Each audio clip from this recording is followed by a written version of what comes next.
آكل الربا إذا أراد أن إذا أخرج الربا أو تصدق كما قلت يا شيخ، هل يخرج بنية الصدقة أو التخلص؟ أي نعم، لا، بنية التخلص. كل شيء محرم لكسبه إذا تاب الإنسان منه وأراد أن يخرجه فليكن بنية التخلص منه لا بنية التقرب، لأنه لو نوى التقرب لم يقبل منه،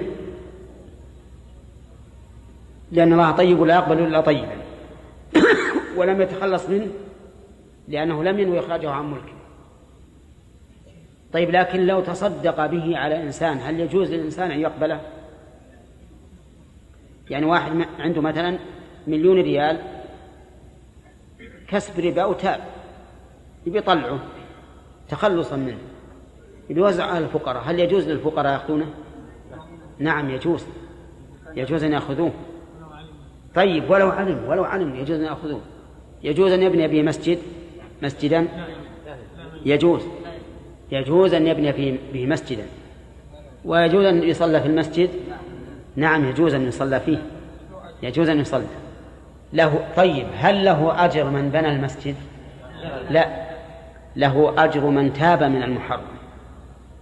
كذلك لو تصدق به تخلصا منه نقول ليس لك أجر الصدقة، لكن لك أجر التوبة منه، واضح يا جماعة؟